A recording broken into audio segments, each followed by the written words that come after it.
A wise man once said, "If you're not laughing, you're not doing it right." That wise man is Evan Jorn, and he was referring to his philosophy of playing pickleball in Lawrence, Kansas. Welcome to Season 1, Episode 2 of Pickleball Talk. This episode features Evan Jorn, an eternal optimist who has graciously volunteered his time over the years teaching pickleball to the droves of interested folks in Lawrence, Kansas, and dedicating himself to the growth of pickleball. I sat down with Evan to find out more about the beginnings of pickleball in Lawrence and got to know Lawrence's first pickleball ambassador. Let's start with knowing about you yourself and your background before pickleball. Okay. And did pickleball enter your life as you were in your career, or was it after your career, as a lot of people have All happened? right. Well, my career started as a farmer in northwest Kansas. Then I became a social worker. Then I became an industrial engineer. And then I became the manager of a nonprofit helping farm workers improve their lives in Central Florida. And then I retired. Okay. And just before retirement, some friends of mine came out to where I worked and brought pickleball and pickleball paddles and played around in the parking lot because I had been telling them I didn't have time to play.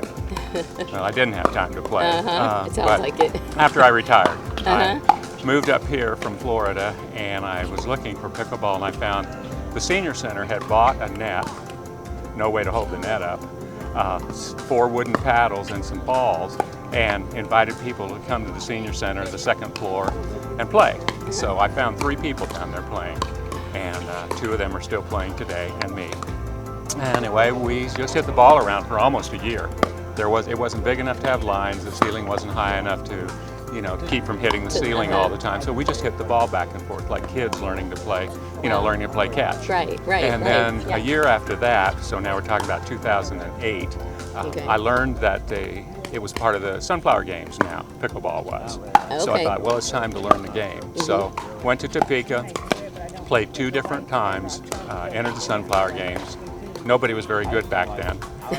And so ended up winning medals. That's awesome. I was going to ask you about that. Yeah. Did you go into tournaments right away? Yeah. Well, in early days, tournament, you needed to be in the tournament if you were a person playing pickleball because there were so few. In order to put a tournament together, you needed everybody who could. So even if I didn't want to enter some of the tournaments, I still did. You did? Yeah. How did you do? Because I've heard from some sources that you were pretty good. Yeah, I was pretty good, but mostly my partners were real good. Yeah, but you're a man of humility too. Yeah, so right. Well, my my best experience in tournaments was playing with Paige Carney. Okay. Who, when she first showed up at pickleball and played for half an hour and walked away, I told all the people there, Paige is going to be the best player in Lawrence very soon. Yeah. And she was. So she and I entered several tournaments, but the best one was in Topeka. It was either a Sunflower Games or a Senior Games. I can't remember which. But we won every game.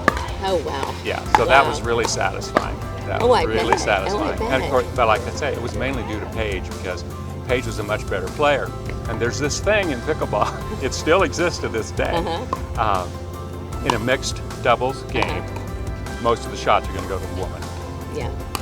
There's just this feeling, right? Yeah, that's got to be the weaker player. I've experienced right? that myself. Yeah, sure. Yeah. And so there's some real advantages to that if you know it. Right. You know you're going to get the shots, right? You know they're coming to you, so you're ready. Right. And even though you keep winning rallies because they're coming to you because you're the better player, the other team doesn't seem to recognize it. Still, right. Neither the man nor the woman, right? I was just telling somebody about this the other day. It's like sort of this ingrained thing in us, right? That women and men feel like that because the woman keeps hitting to the woman too.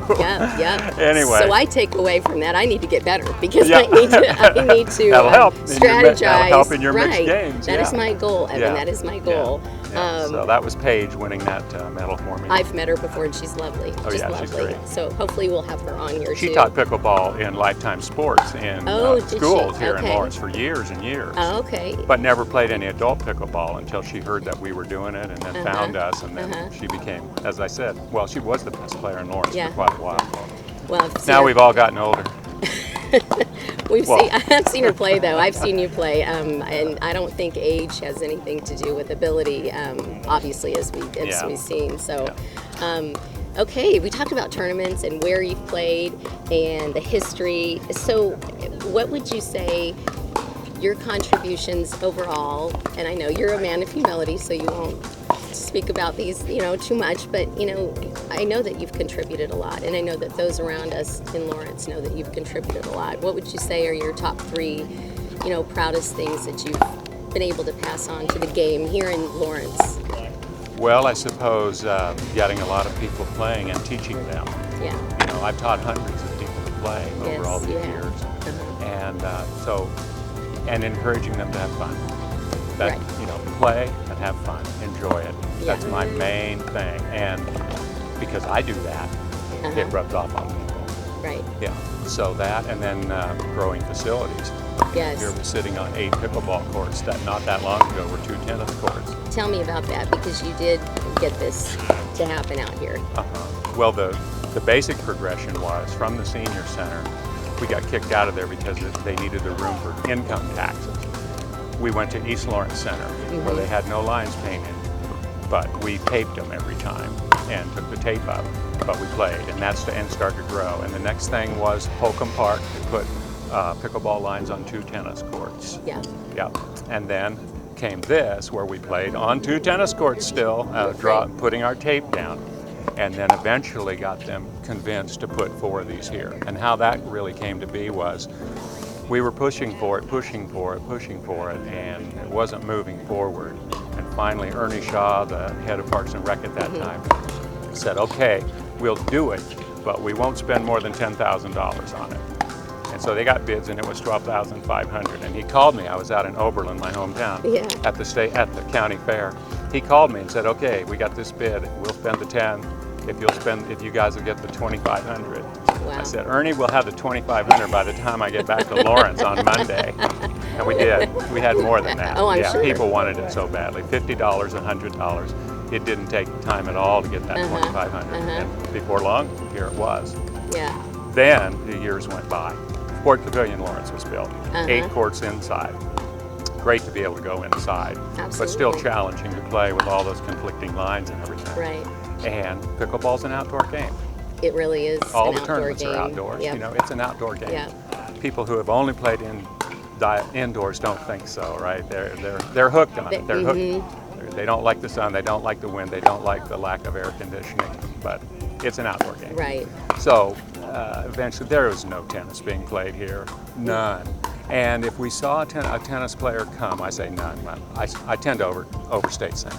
There was almost no tennis. If somebody came over here and played, they played for about 10 minutes, and one of two reasons. They were frustrated that they couldn't do anything well. They hadn't learned, really. They were just hitting the ball, and they couldn't even have a rally of 2 or 3 shots. Right. Or they were exhausted because they were out of shape. Well, those 2 things are not a part of pickleball.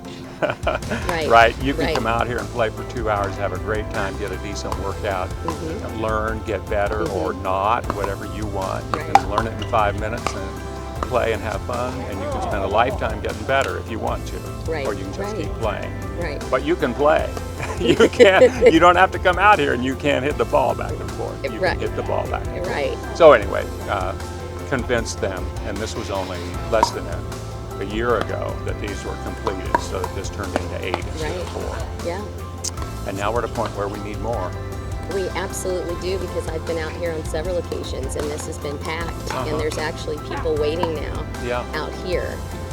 And I know at Sports Pavilion people have inquired about, playing at night. There's a lot of people that work 9 to 5 and don't have a facility to play in when it's winter and it's cold and there's no place to play. So yeah, there's a definite need for it, and I know that, with our nonprofit we started, Pickleball Lawrence, we're finding that, and we've got members joining and then asking where can we play, and we'll tell them, but you might have to wait out here at certain times. So well, and as we grow, which as you know, we're growing fast now. Yes. We're going to have a real problem when winter gets here. I know. And all we have is 8 courts over there. We really need to get 4, if not 8 more over there, which should not be a big deal. You just paint the lines Right. On 2 more basketball courts, Right. and you're done Right. as far as work goes. So Yeah. we really need to work on that, Hopefully you we'll and get, me. yes, we will. We're going to get it done. Hopefully we can bring Lawrence up to speed, right? Right. Well, yeah, I mean, you look at it, we're way behind Yeah. all the other metropolitan areas in Kansas as well.